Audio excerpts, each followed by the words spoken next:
Assim é o Rei eterno, imortal, invisível, Deus único, honra e glória pelos séculos dos séculos. Amém.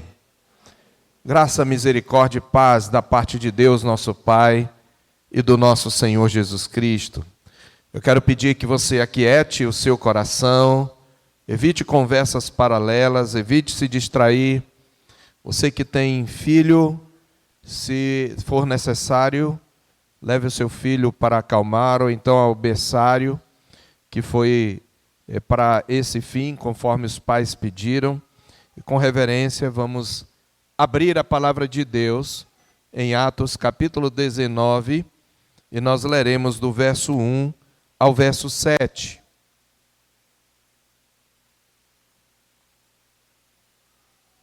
Atos, capítulo 19, do versículo 1 ao versículo 7.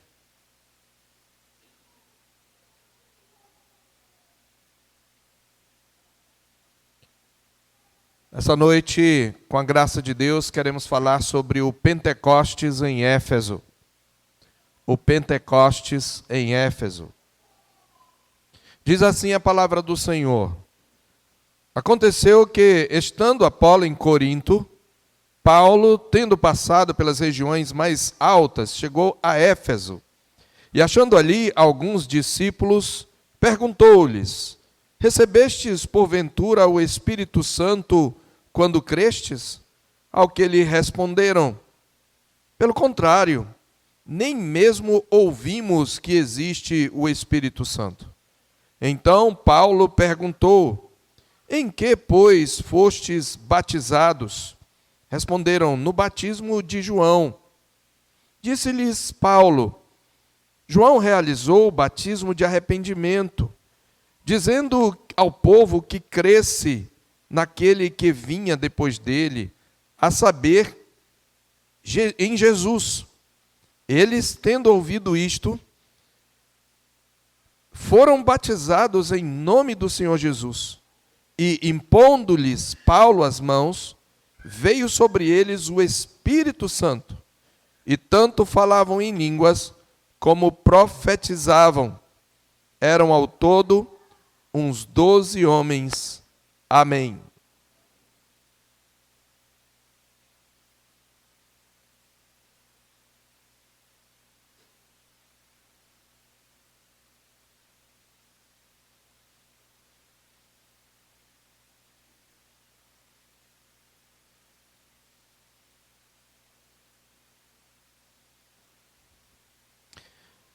Meus irmãos, o irmão Joelson já orou pela mensagem.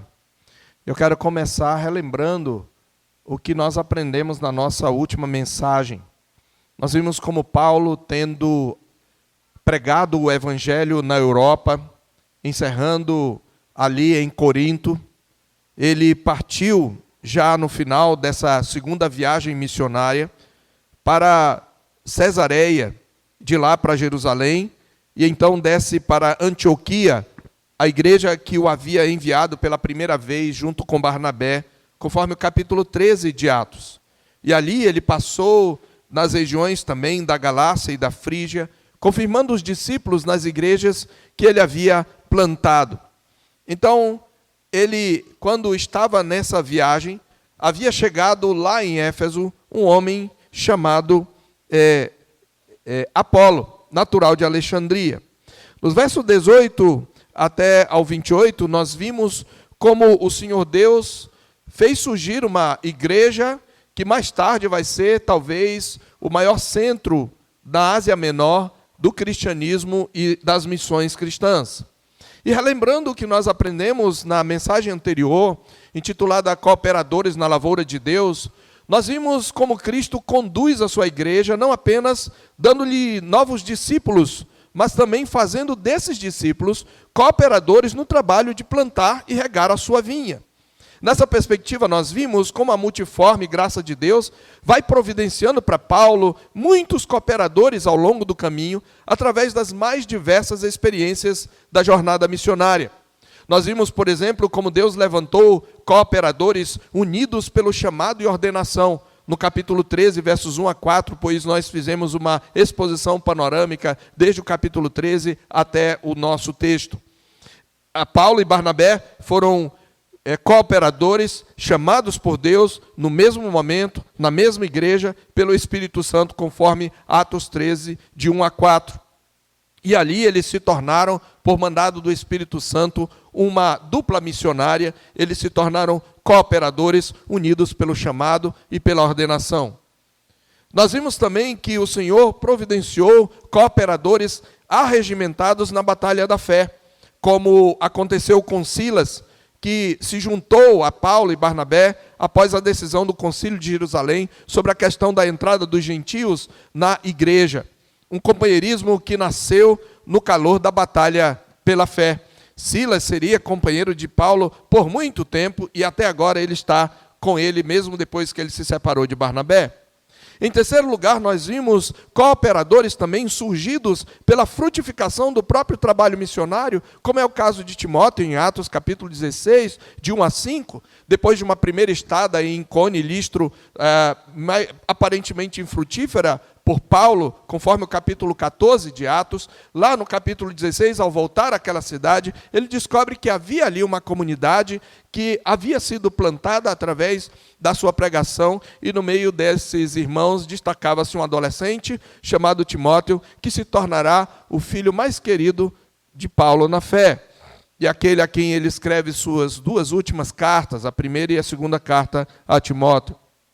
Vimos em quarto lugar também que Deus providenciou cooperadores agregados no próprio fluxo da viagem, como é o caso do próprio Lucas, o autor de Atos, e é chamado por Paulo o médico amado, em Colossenses 1, 4, 14. Nós vimos isso mostrando que em Atos 16, dos versos 8 a 10, Lucas passa da primeira pessoa do plural, ou da terceira pessoa do plural, para a primeira pessoa do plural, incluindo-se como personagem narrador. Em quinto lugar, nós vimos também cooperadores aliados pelo ofício profissional. Nós vimos como, chegando em Corinto, no capítulo 18, versos 1 a 4, Paulo encontrou Áquila e Priscila, que eram fazedores de tendas como eles, eram cristãos vindos de Roma, num evento onde houve uma expulsão dos judeus, de todos os judeus que habitavam ali, possivelmente por uma confusão dos judeus perseguindo os cristãos, e sem distinguir os dois segmentos, pensando serem seitas judaicas. Então Cláudio expulsou esses judeus de lá, conforme nós encontramos aí no capítulo 18, mas foi um ensejo, foi uma oportunidade providenciada por Deus para que Paulo conhecesse Priscila e Áquila, para que ele até os discipulasse, os treinasse e pudesse deixá-los depois em Éfeso, conforme o capítulo 18, verso 18 em diante. Vimos ainda que Deus deu a Paulo cooperadores que foram forjados no próprio sofrimento pelo Evangelho, como é o caso de Sóstenes, que já entra em cena, mal se converte, já é espancado pelos judeus no capítulo 18, verso 17, e que é co-signatário da primeira epístola aos Coríntios, juntamente com Paulo, como está escrito em 1 Coríntios 1, verso 1. E por fim, vimos que também o Senhor deu a Paulo cooperadores recebidos de outros campos missionários, com quem ele não teve um contato direto, propriamente. É possível que tenha tido, mas pouco contato, mas que foram um reforço para o trabalho onde ele plantou, para regar ali o trabalho em Corinto. Esse é o caso de Apolo. E nós vimos como Apolo chega de Alexandria, no verso 24, chegando já próximo do nosso texto, e Apolo é descrito como um homem eloquente, poderoso nas Escrituras. Eloquente significa, como eu falei, treinado na arte da retórica. Ele vinha talvez do maior centro intelectual da época, que ficava ali no norte da África, Alexandria, famosa por sua biblioteca incomparável, que depois foi queimada, e desde cedo um grande centro intelectual e de retórica, e ele foi formado ali, e ele era um judeu, ele conhecia de alguma maneira o batismo de João, ele era poderoso nas Escrituras, instruído no caminho do Senhor, era fervoroso de espírito, ele pregava com fervor, e ele ensinava com precisão a respeito de Jesus, mas havia uma deficiência na sua fé. Ele só conhecia o batismo de João. Nós até deveríamos perguntar se Apolo de fato era um cristão. Nós estamos aqui numa espécie de transição, nós estamos no momento em que a nova aliança ela é inaugurada com o derramamento do Espírito. Então, há pessoas que estão nessa transição. A sua fé não é completa, a sua fé não é madura, não é profunda, porque ainda não é centrada em Jesus. Isso fica claro porque, ainda que ele fale de Jesus, ele provavelmente fala de Jesus como aquele que haveria de vir, porque era assim que João pregava Jesus. Jesus estava ainda para vir, e quando Jesus veio, João disse: eis o Cordeiro de Deus que tira o pecado do mundo, e disse o que Jesus ia fazer. Mas João morreu sem ver a obra de Jesus se consumar. Ele morreu na prisão. Então, Apolo ele tem essa visão de que Jesus é o Messias, de que estaria para vir, falava com precisão, mas ele não podia entender a obra salvadora de Jesus, o valor da sua morte, o valor substitutivo, vicário e sacrificial da sua morte, e que ele já havia também ressuscitado, e possivelmente nem sequer ouvira sobre o derramamento do Espírito.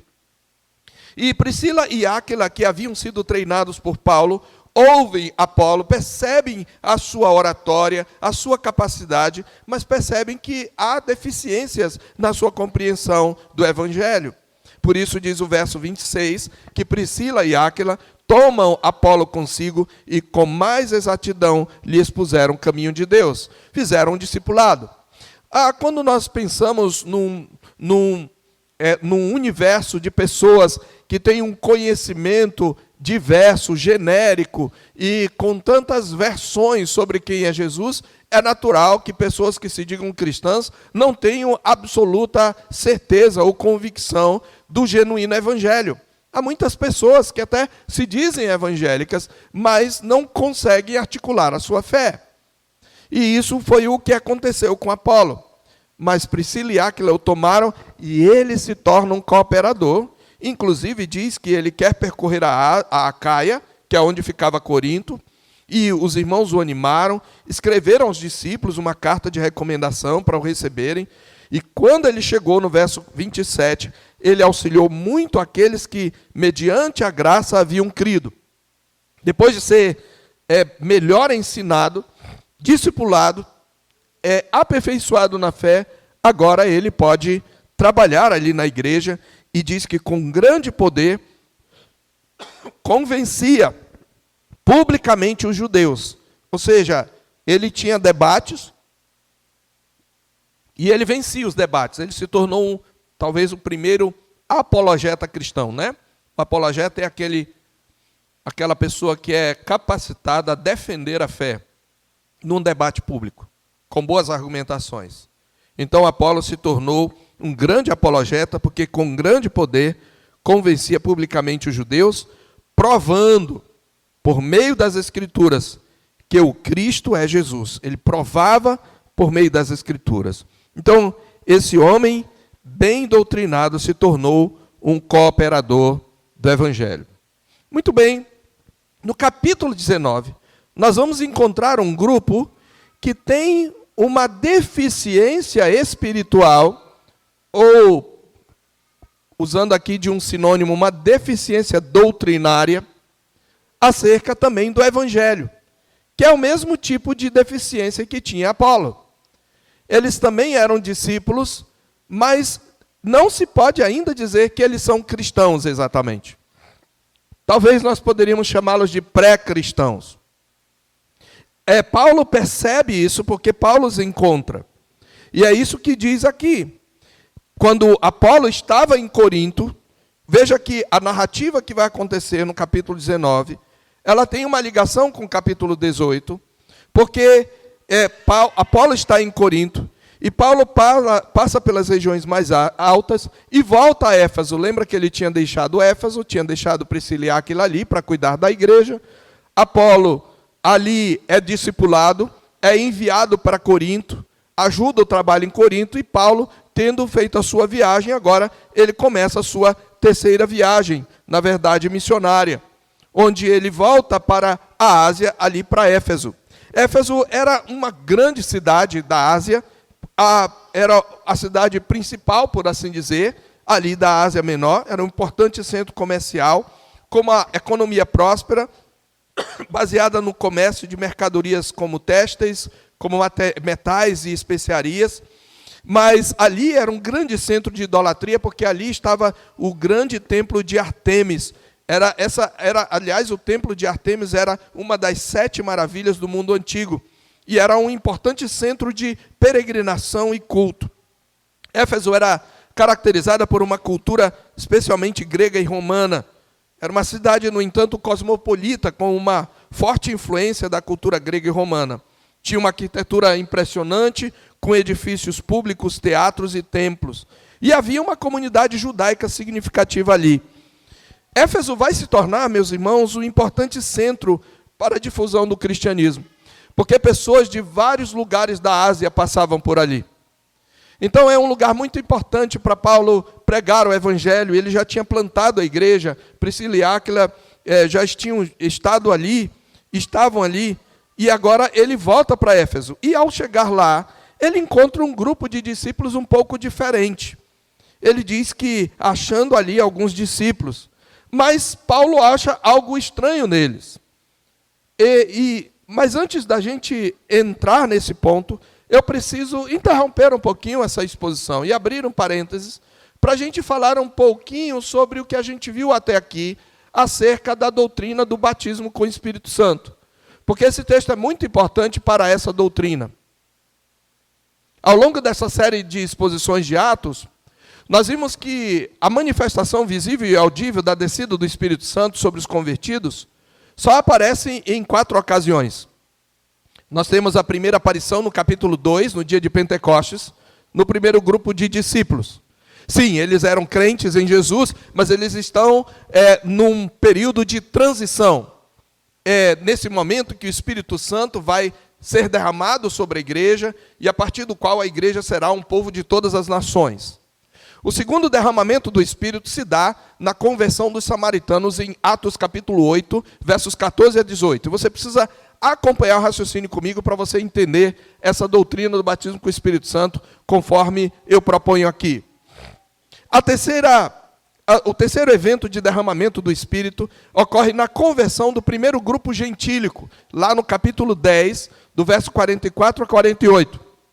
E agora você tem o que eu chamo de quarto Pentecostes, ou poderíamos dizer que são 4, vamos dizer assim, manifestações do mesmo evento pentecostal, agora sobre os discípulos de João, que não conheciam o batismo cristão. É preciso, para nós entendermos o que aconteceu aqui, lembrar o que eu já falei nas outras ocasiões em que eu falei do derramamento do Espírito, em Atos capítulo 2, em Atos capítulo 8 e em Atos capítulo 10. E eu vou relembrar isso aqui.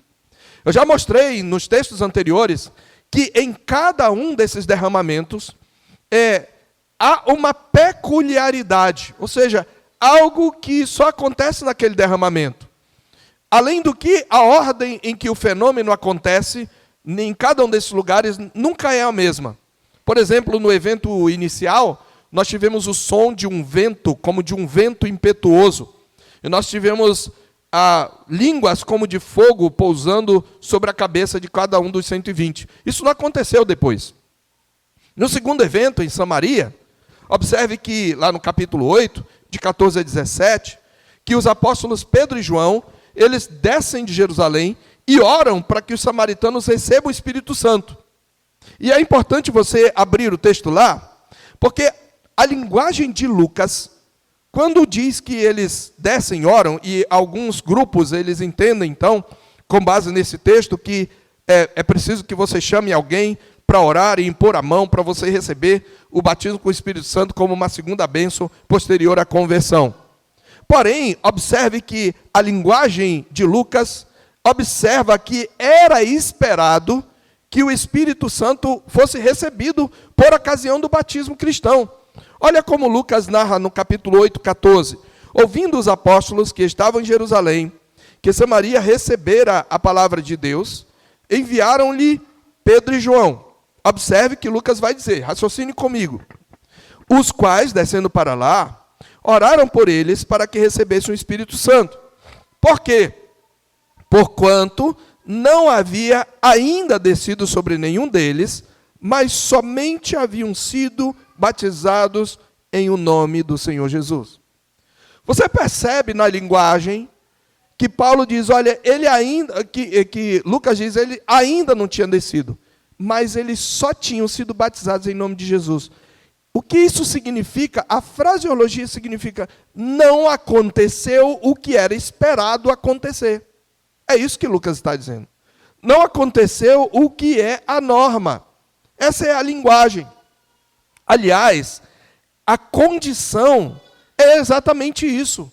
A pessoa se arrependia, expressava fé em Jesus por meio do batismo e tinha a promessa de que receberia o batismo com o Espírito Santo. Essa é a condição segundo as palavras de Pedro à multidão em Pentecostes. Veja Atos 2:38. As multidões perguntam o que faremos, irmãos? Ele diz, arrependei-vos e cada um de vós seja batizado em nome de Jesus Cristo para a remissão dos pecados. E o que é que vai acontecer? E recebereis o dom do Espírito Santo. Lembrando que dom não são os dons do Espírito, é o Espírito como dom. A palavra dom aí é diferente da palavra dom em 1 Coríntios.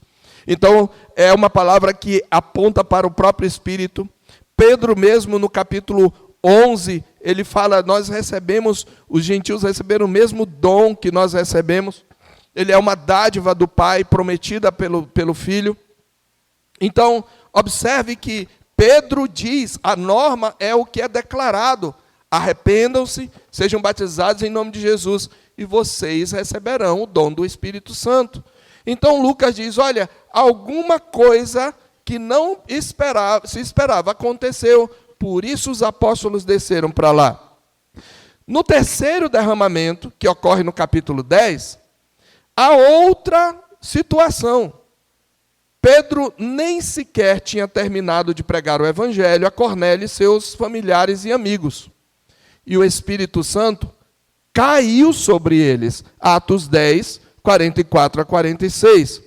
Aqui eles não recebem a palavra e se batizam e depois são batizados com o Espírito Santo. Aqui eles estão ouvindo a palavra e antes mesmo do batismo, o Espírito Santo é derramado sobre eles. A Bíblia, então, Lucas usa uma palavra dramática. O Espírito cai sobre eles, literalmente. E eles então começam a evidenciar isso com profecias, falando em línguas não de anjos, mas nacionais, tal como no Pentecoste, lembra? Porque eles falavam em línguas e os judeus de várias nações ouviam na sua própria língua, eles falando as grandezas de Deus. E então, Pedro, veja aí, o que acontece é preciso que você entenda que Cornélio não era um convertido, então não é uma segunda bênção. Cornélio nem era convertido, essa expressão temente a Deus era usada para os gentios simpatizantes do judaísmo, e conforme o próprio Pedro vai relatar aos da circuncisão, no capítulo 11, verso 14, Cornélio havia sido advertido pelo Senhor de que precisava ouvir, nas palavras do Senhor Jesus, as palavras mediante as quais serás salvo tu e a tua casa. Cornélio não era salvo. O Senhor Jesus, em 11, 14, conforme o relato de Pedro, diz, olha, manda um homem à casa de Pedro e você vai ouvir da parte dele as palavras mediante as quais você vai ser salvo. Então, nós não estamos tratando de uma segunda bênção. Ok? Você está tratando de uma conversão que ocorre e de um derramamento do Espírito antes do batismo. Então, vendo que os gentios receberam o selo interior do Espírito, Pedro arrasou que eles podiam receber o selo exterior do batismo. No verso, ali no capítulo 10, no versículo 47 e no 48, porventura pode alguém recusar a água para que não sejam batizados estes que, assim como nós, ele liga ao evento do Pentecostes, receberam o Espírito Santo e ordenou que fossem batizados em nome de Jesus Cristo, e lhe pediram que permanecesse com eles ali por alguns dias. Devemos acrescentar ainda nesse terceiro evento, que ao ouvirem a explicação de Pedro, você lembra que no capítulo 11, Pedro tem que se explicar aos da circuncisão, que são judeus, por que ele entrou na casa de gentios e comeu com eles. Pedro conta a visão que teve, como o Senhor operou, e ao ouvirem a explicação de Pedro do fenômeno que ele testemunhou, os da circuncisão, que tinham preconceito contra os gentios, observe capítulo 11, 18, eles concluíram: logo também aos gentios foi por Deus concedido o arrependimento para a vida. A evidência, o sinal do derramamento do Espírito levou a que conclusão? Aos gentios foi concedido o arrependimento para a vida. Aqui, portanto, o batismo com o Espírito Santo é ligado ao arrependimento. E, por implicação, a fé em Jesus, professada no batismo cristão, como havia explicado Pedro em Atos 2,38. Em nenhum desses eventos anteriores que se diga, houve duas experiências com o Espírito. Uma primeira, onde o Espírito outorga a bênção da salvação, da conversão, e uma segunda, onde ele outorga poder. Essa é a teoria daqueles que pregam o batismo com o Espírito Santo como segunda bênção. Em todas essas situações, o Espírito foi derramado uma só vez, na verdade. E nós devemos, então, concluir, até aqui, primeiro, que em todas essas ocorrências, os fenômenos extraordinários envolvidos não são normativos em si mesmos, pois, do contrário, eles não teriam uma ordem diferente em cada ocorrência, além do que os outros grupos, como os quase 3.000, em Atos 2,41, e os cerca de 2.000, em Atos 4, verso 4, que fazem chegar o número a 5.000, teriam tido a mesma experiência. Afinal, Pedro prometeu àqueles 3.000, se vocês se arrependerem e forem batizados em nome de Jesus, vocês receberão o dom do Espírito Santo. Qual é a norma? A norma é o que Pedro ensina. Arrependei-vos e cada um de vós seja batizado em nome de Jesus Cristo para a remissão dos vossos pecados e recebereis o dom do Espírito Santo. Segundo, o que esses 4 momentos de derramamento do Espírito têm em comum é que eles são momentos em que o Evangelho está rompendo barreiras e avançando cada uma das etapas mencionadas por Jesus. Vocês serão minhas testemunhas, tanto em Jerusalém como em toda a Judéia e Samaria e até os confins da terra. Eu falei, quando expus o Pentecoste samaritano e o Pentecoste gentílico na casa de Cornélio, eu falei que havia uma grande barreira entre judeus e samaritanos. Os próprios apóstolos e discípulos em Jerusalém só saíram de Jerusalém para pregar a outros povos porque foram forçados pela perseguição. Foi a perseguição que os levou a Samaria. E os samaritanos não eram bem vistos pelos judeus. Então era necessário que os apóstolos pudessem, de certa maneira, dar sua chancela ali. Então esse é o ponto aqui. Ok? O Evangelho está rompendo barreiras. Nós já vimos em mensagem anterior, então, que o que aconteceu em Samaria, assim como com Cornélio, visava autenticar a genuinidade da fé que os samaritanos e, posteriormente, os primeiros gentios professavam, de modo que a igreja samaritana e, mais tarde, a gentílica, fossem aceitas como apostólicas. Por isso, a necessidade da participação dos apóstolos. Porque eles não aceitariam de bom grado se Deus soberanamente não demonstrasse isso de maneira clara e poderosa.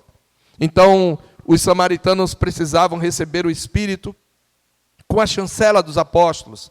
E Cornélio precisava receber o Espírito independentemente de Pedro, porque você lembra que tudo começou com o preconceito de Pedro sendo confrontado com aquela visão do lençol, com os animais imundos e a ordem para que ele comesse. Então você está entendendo o contexto do caráter extraordinário. A mediação apostólica testemunhava que, assim como o Evangelho, o Espírito Santo que o aplica ao pecador também era para os samaritanos, para os gentios e para quantos o Senhor nosso Deus chamar. Por isso, esses momentos específicos onde barreiras estão sendo quebradas, judeus e samaritanos, depois gentios, elas eram importantes e por isso o evento extraordinário. É isso que os torna eventos, é isso que eles têm em comum. Pois bem, chegamos no nosso texto, e em nosso texto nós temos uma barreira que eu consideraria não de natureza étnico-cultural, mas de ordem revelacional. Aqui nós temos discípulos de João que ficaram, por assim dizer, no meio do caminho, no que diz respeito ao conhecimento de nosso Senhor Jesus Cristo e da promessa do Espírito Santo. Mas aqui, mais uma vez, nós vamos entender a verdadeira doutrina bíblica do batismo com o Espírito Santo. É apropriado dizer que, embora de alguma maneira eles crescem em Jesus, esses discípulos ainda não eram cristãos realmente. Porque Jesus havia dito o seguinte: ide, portanto, fazei discípulos de todas as nações. Como é que fazemos discípulos? Primeiro, batizando-os em nome do Pai, do Filho e do Espírito Santo. E segundo, ensinando-os a guardar todas as coisas que vos tenho ordenado. Uma pessoa é recebida considerada como discípulo de Cristo, formalmente, recebendo o selo da aliança, o batismo, o selo da justificação pela fé. Antes disso, ela não é discípulo. Isso é importante que você entenda. Então, esses homens, eles não eram exatamente cristãos. Eles eram muito semelhantes aos judeus que esperavam o Messias e que liam e estudavam as Escrituras, ou os tementes a Deus. Então, embora de alguma maneira eles crescem em Jesus, esses discípulos não eram ainda cristãos. E essa é a correção que Paulo quer fazer. É nesse contexto que eu os convido a refletirmos sobre o Pentecostes em Éfeso. E Paulo encontra então esses discípulos. Ele os chama de discípulos, porque sim, eles são seguidores de João. E em algum ponto do seu contato, que nós não sabemos como, Paulo percebe algo de deficiente na compreensão que eles têm do Evangelho. E isto nós podemos deduzir da sua pergunta, que desencadeia um diálogo com o qual podemos aprender muitas lições acerca da doutrina do batismo com o Espírito Santo e da centralidade de Cristo para a genuína fé salvadora. Então eu quero dividir isso em alguns passos. Eu vou tentar resumir esse diálogo entre Paulo e eles aqui em quatro momentos, tá?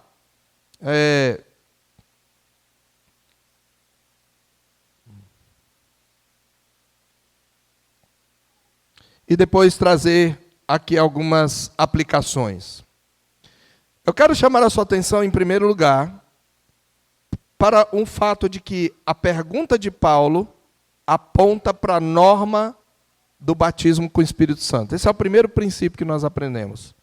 A pergunta de Paulo aponta para a norma do batismo com o Espírito Santo. A norma está aqui. A gente muitas vezes quer tirar a doutrina da narrativa em si, do evento em si. Mas a doutrina está nas declarações. Paulo faz uma pergunta. Qual é a pergunta? A primeira pergunta que ele faz. Recebestes, porventura, o Espírito Santo quando crestes? Olha a norma. Quando é que você recebe o Espírito Santo? Quando crê. Paulo está dizendo, aconteceu com vocês o que é para acontecer? Essa é a norma, mais uma vez, tal como aconteceu lá com os samaritanos. Lembra? Lucas falou, eles oraram para que recebesse o Espírito, porque eles não receberam o Espírito, eles só foram batizados em nome de Jesus. Não aconteceu o que era para acontecer. Lucas está o tempo todo apontando para a norma.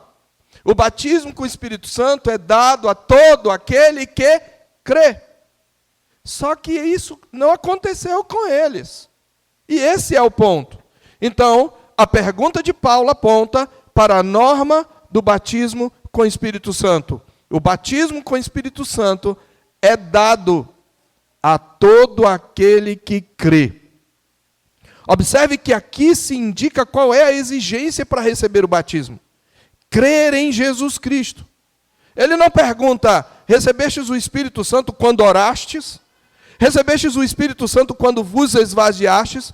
Porque A interpretação pentecostal é que esses homens eram crentes, eles já haviam recebido o Espírito Santo, aquele selo inicial do Espírito para a sua salvação, mas eles agora precisavam receber poder. Não é isso. Paulo está perguntando se de alguma maneira, em algum momento, eles receberam o Espírito Santo.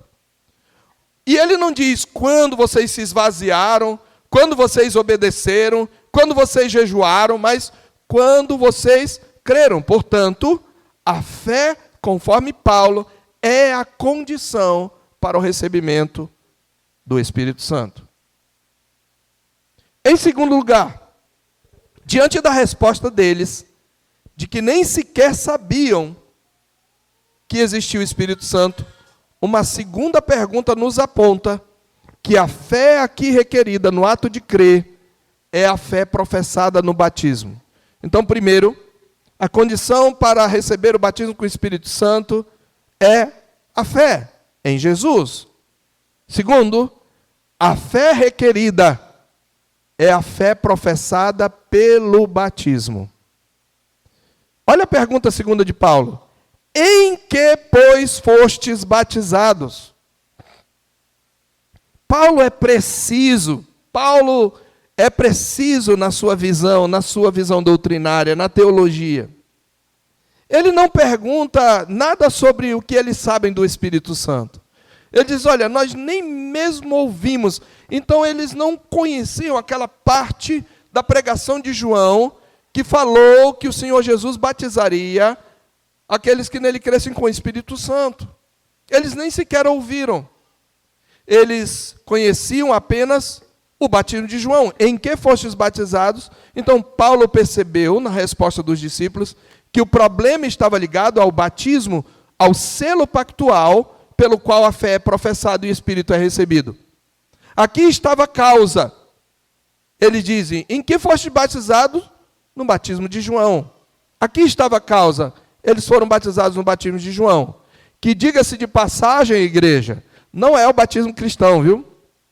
Alguns, por exemplo, para defender uma forma de batismo, dizem, olha, a forma de batismo é a forma de batismo que Jesus se batizou. Que ele batizou no batismo de João. O batismo com que Jesus se batizou não é o batismo cristão. Você pode talvez escandalizar com o que eu estou dizendo, mas o batismo cristão só ocorre após a morte e ressurreição de Jesus. Esse selo, esse segundo sinal do pacto, ele só é instituído em Mateus 28, depois de Jesus ressuscitado, batizando-os em nome do Pai, do Filho e do Espírito Santo. Todo o batismo antes desse é batismo como de João, de arrependimento, de preparação para o Messias que havia de vir. João, é isso que Paulo vai explicar. João realizou batismo de arrependimento. Ora, mas o batismo cristão não envolve arrependimento, sim, mas também um selo de fé em Jesus, dizendo ao povo que cresce naquele que vinha depois dele, a saber, em Jesus. Se o batismo de João fosse batismo cristão, que necessidade haveria deles serem rebatizados? Nenhuma. Quando Jesus, na verdade, se batiza, irmãos, o batismo de Jesus por João, primeiro, é a sua unção para o ministério. Por isso o Espírito Santo desce sobre ele. Segundo, Jesus está representando o seu povo na sua obediência ativa. Jesus nos substituiu tanto em sua obediência ativa como em sua obediência passiva. Em sua obediência ativa, Jesus cumpriu a lei de Deus perfeitamente, sem quebrar nenhum mandamento, algo que nenhum de nós faríamos. Em sua obediência passiva, Jesus sofreu toda a maldição da lei, mesmo sendo inocente, fazendo-se ele maldição em nosso lugar. Quando Jesus se batiza, é como se ele estivesse nos representando em nosso arrependimento, porque até o nosso arrependimento, como disse Thomas Watson, está contaminado pelo pecado. É por isso que Jesus disse, deixa, quando João não quis batizar, porque por enquanto convém cumprir toda a justiça. Então você precisa entender que o batismo de João, o batismo com que Jesus foi batizado, não é o batismo cristão, é para Jesus a unção ministerial. É para Jesus um ato de representação do seu povo no arrependimento. o batismo cristão, ele se inicia após a ressurreição de Jesus e da grande comissão. Ele é instituído em Mateus 28. Ficou claro? Pois então, quando ele diz, em que fostes batizados? Eles disseram no batismo de João. Paulo diz, olha, mas João realizou um batismo de arrependimento. Mas ele disse ao povo que cresce naquele que vinha depois dele, a saber, em Jesus. Aqui você tem um resumo do que Paulo falou. Ele falou certamente muito mais palavras do que isso.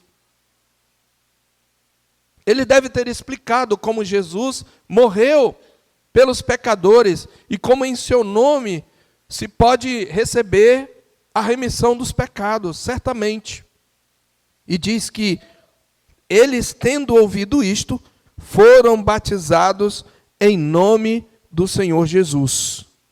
Então, observe, a fé que traz o batismo com o Espírito Santo é a fé professada no batismo cristão. Entenda isso. Está ligado o selo visível com a graça invisível. Não de tal forma que a água por si só possa trazer o Espírito. É preciso uma fé genuína. Mas o meio de graça é um selo visível da graça invisível.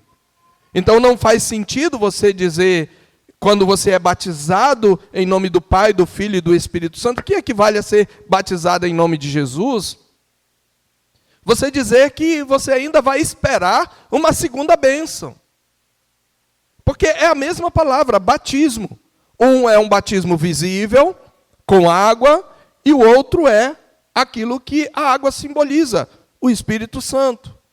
Então, a fé que é causa instrumental do selo do Espírito é a fé professada no batismo. Em terceiro lugar, Paulo esclarece aos discípulos efésios que a fé cristã é fé em Jesus. Então, veja, o Espírito Santo, o batismo com o Espírito Santo é recebido pela fé.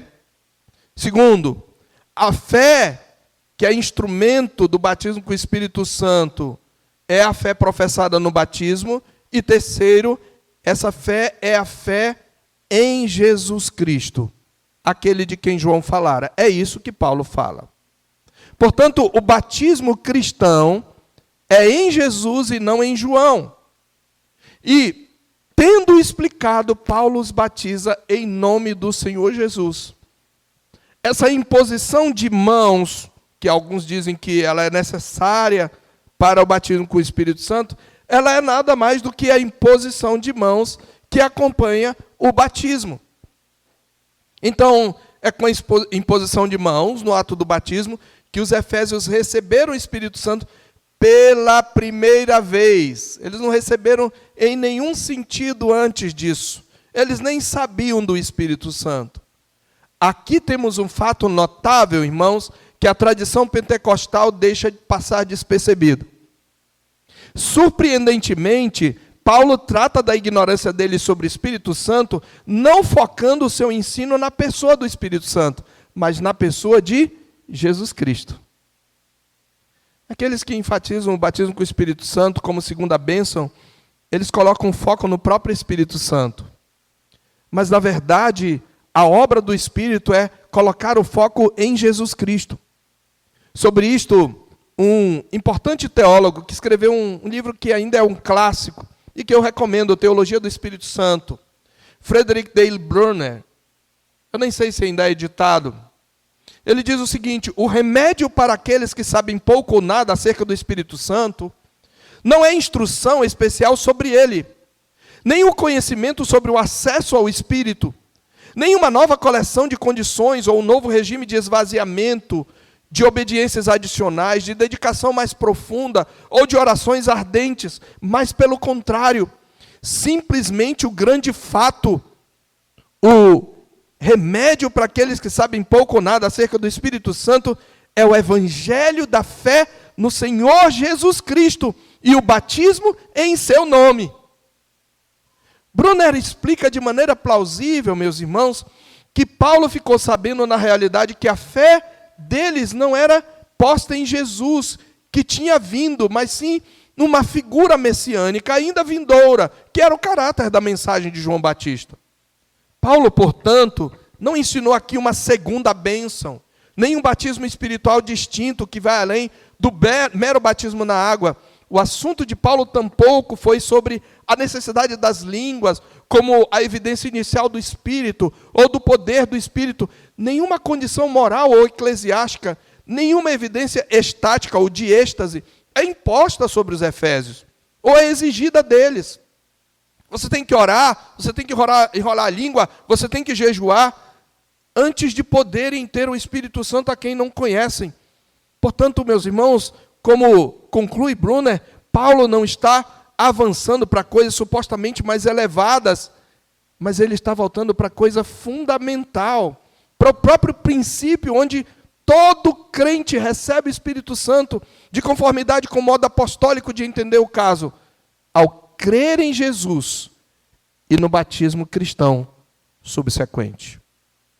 O Espírito Santo, então, e podemos dizê-lo com toda a reverência, pois esse é o ensino em Atos, vem como resultado e como dom, não como o centro ou o tema da mensagem cristã.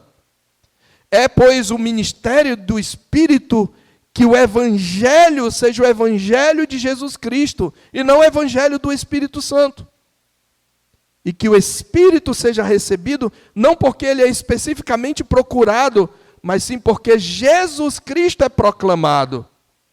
A única ocasião para um batismo espiritual, segundo o modo de Paulo ou Lucas entender, é o batismo cristão. O Espírito, portanto, nunca vem à parte de Jesus Cristo. E vindo Jesus, o Espírito nunca deixa de vir. Em quem também vós, Efésios 1,13, se não me engano, em quem também vós, depois que ouvistes a palavra da verdade, o evangelho da vossa salvação, tendo nele, em Jesus também crido, fostes selados com o Espírito Santo da promessa, o qual é o penhor da nossa herança, até o resgate da sua propriedade, em louvor da sua glória.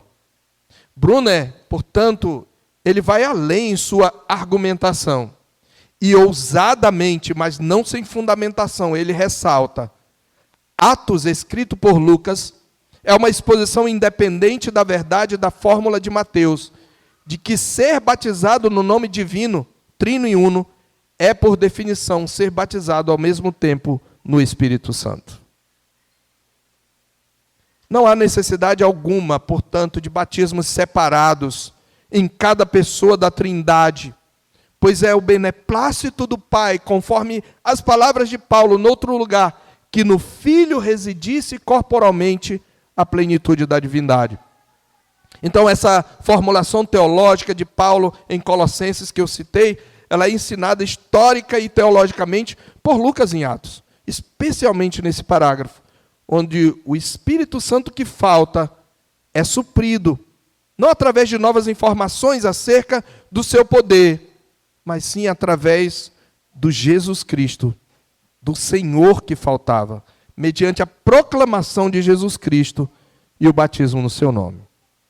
E aí, em quarto e último lugar, nós vamos perceber que sim, eles, tendo sido batizados, eles recebem o Espírito Santo e eles eles apresentam mais ou menos os mesmos sinais do Pentecostes. Falavam em línguas, não estranhas, de anjo, mas línguas nacionais, como no capítulo 2 de Atos, e profetizavam.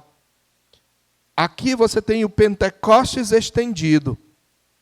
Então, a imposição de mãos apostólicas, as línguas, a profecia, elas estão acompanhando o dom do Espírito de modo tangencial. Nenhuma delas é ensinada como condição prévia do Espírito, ou essencialmente, ou perifericamente, e nenhuma delas é buscada pelos discípulos de Efésios, os discípulos efésios, e nem exigida da parte deles.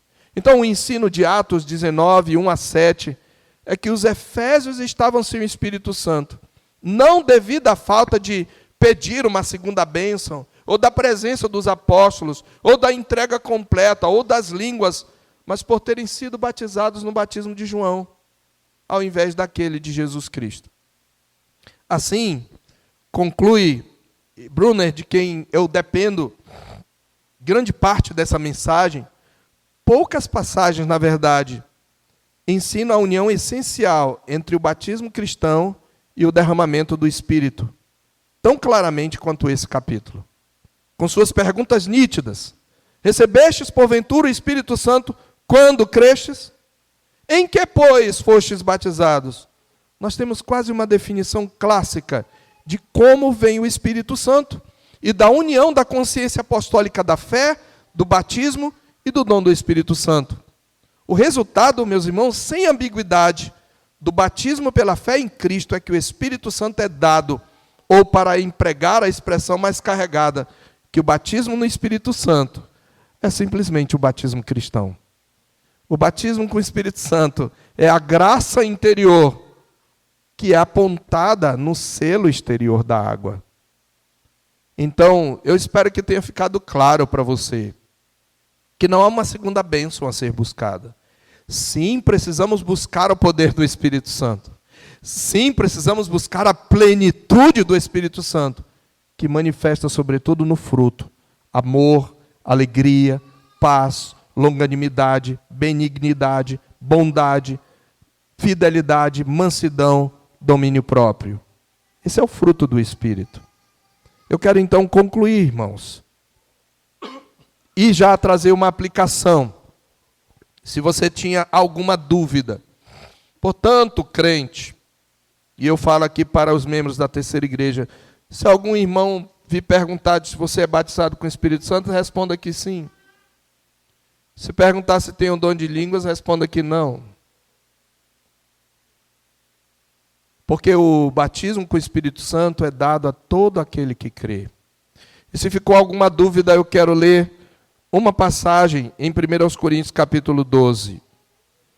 Ali Paulo fala inclusive dos dons do Espírito. E em 1 Coríntios capítulo 12, versículo 13. Verso 13 diz: pois em um só Espírito, todos nós, observe e sublinhe, em um só Espírito, está falando para os crentes, tá? Todos nós fomos batizados em um corpo, quer judeus, quer gregos, quer escravos, quer livres, e a todos nós foi dado beber de um só Espírito. Então eu quero concluir. Primeiro, nós aprendemos nesse texto, além de tudo aquilo que falamos, que a genuína fé salvadora não é uma fé genérica em Deus ou uma fé vaga em Jesus. A verdadeira fé salvadora não é uma fé genérica em Deus e uma fé vaga ou uma fé vaga em Jesus. É possível que, se eu perguntar e fizer uma pesquisa, no mínimo 99% de cada um que está aqui, desse grupo que está aqui, vai dizer: eu creio em Deus e eu creio em Jesus. Talvez você já tenha visto por aí, olha, o que importa é você crer, né? Você talvez tenha ouvido por aí alguma propaganda de milagres que diz: não importa o seu credo, importa a sua fé. Essa é uma declaração herética. Porque o que você crê acerca de Jesus importa. Em 1 Coríntios, capítulo 15, a partir do verso 1, o apóstolo Paulo diz: irmãos, venho lembrar-vos o evangelho que vos preguei, e no qual ainda perseverais. Por ele também sois salvos, se retiverdes a palavra tal como vou-la preguei, a menos que tenhais crido em vão. Ou seja, vocês são salvos não por qualquer evangelho. Não basta crer Jesus genericamente.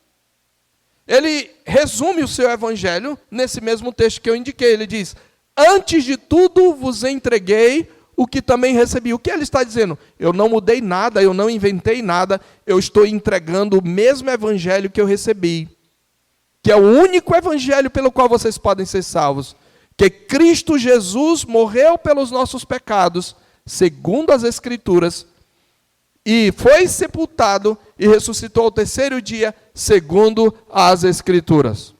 Há vários resumos do Evangelho. 1 Timóteo 1,15.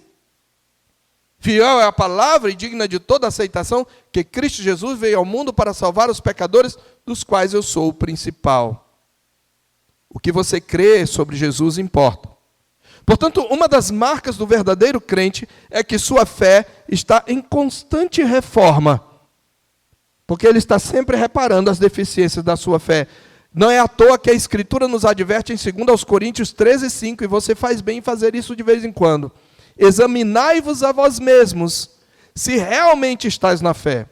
Provai-vos a vós mesmos, faça um teste. Ou não reconheceis que Cristo não está em vós, que Cristo Jesus está em vós, se não é que já estáis reprovados. O apóstolo João, ele escreveu a sua primeira carta para apresentar aos seus leitores as marcas da fé verdadeira, sendo uma delas uma confissão verdadeira sobre Jesus Cristo. Nessa época havia falsos mestres que negavam a plena humanidade de Jesus e a sua plena divindade. Eles diziam que Jesus era uma pessoa e Cristo era outra. Por isso, em 1 João capítulo 4, versos 2 e 3, ele diz: nisto reconheceis o Espírito de Deus. Como é que eu conheço o verdadeiro Espírito Santo de Deus? Todo espírito que confessa que Jesus veio em carne é de Deus. E todo espírito que não confessa Jesus não procede de Deus. Pelo contrário, este é o espírito do anticristo, a respeito do qual tendes vindo, que vem e presentemente já está no mundo. Isso aqui não é teste para ver se o cara está endemoniado, não, tá? Era teste para ouvir o ensino e saber se aquele mestre era do Senhor. Então, eu preciso que você reflita. Será que você é um verdadeiro cristão? Quem é o Cristo em que você quer? Quem é Jesus para você? Ah, Jesus é tudo. Não é nada, você está querendo dizer. Que tudo é o quê? Você precisa definir. A genuína fé salvadora não é uma fé vaga em Deus, é uma fé em Jesus Cristo. Tem pessoas que têm anos de crentes e não entendem isso. A gente pergunta: você é salvo? Ah, eu não sei, porque ainda tem algumas coisas que eu preciso ajeitar na minha vida. Como que se é salvo? Pela fé em Jesus Cristo. Quem é Jesus para você? Você precisa entender quem é Jesus. Segundo lugar, embora seja uma pessoa divina, digna de honra, glória e obediência, o ministério do Espírito Santo nunca é focado na sua própria pessoa. Muito menos nos sinais miraculosos pelo poder do Espírito Santo nos tempos bíblicos. Pelo contrário, esse é o segundo ponto, a marca distintiva da obra do Espírito Santo é a centralidade de Cristo. A marca distintiva da verdadeira obra do Espírito Santo é a centralidade de Cristo. Quando você vê um pregador que diz que é cheio do Espírito Santo e chama atenção para o sinal, para o prodígio, para o poder dele, para o fato de que ele é apóstolo, que ele é isso, que ele é aquilo, ele é tudo menos um apóstolo de Jesus. O próprio Jesus, ao falar do ministério do Espírito Santo, disse em João 16, versos 13 e 14, quando vier, porém, o Espírito da verdade, ele vos guiará a toda a verdade. Porque não falará por si mesmo, mas dirá tudo o que tiver ouvido e vos anunciará as coisas que hão de vir. Ele me glorificará, porque há de receber do que é meu e vos há de anunciar. O ministério do Espírito Santo é glorificar o Filho. Então quem é cheio do Espírito Santo tem uma vida cristocêntrica. O poder do Espírito Santo é poder para viver uma vida centrada em Cristo. Portanto, a verdadeira obra do Espírito Santo não se caracteriza por espetáculos, mas pela autêntica profissão de fé em Jesus e pela sua glória. Então, meu querido irmão, minha irmã, se você anseia pelo poder do Espírito Santo, saiba que uma das provas fundamentais da plenitude do Espírito é uma vida que dignifique a Cristo. O homem e a mulher, cheio do Espírito Santo, vai dizer: não sou mais eu quem vive, mas Cristo vive em mim. E este viver que eu tenho na carne, vivo pela fé no Filho de Deus, que a si mesmo se deu por mim, que me amou e a si mesmo se deu por mim. O crente cheio do Espírito, a crente cheia do Espírito vai dizer: o que era para mim lucro, considerei perda por causa de Cristo. Sim, considero tudo como perda, por causa da sublimidade de Cristo Jesus, meu Senhor, por amor do qual perdi todas as coisas e as considero refúgio para ganhar a Cristo e ser achado nele. Esse é o ministério do Espírito.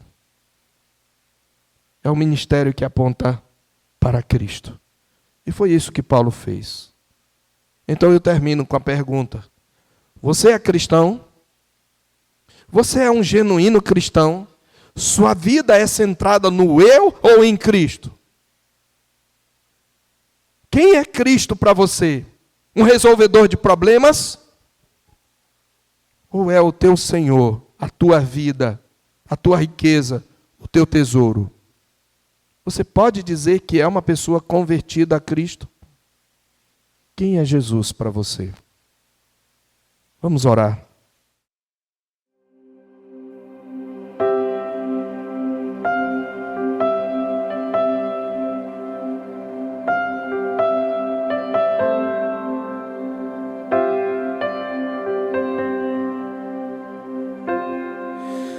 Tu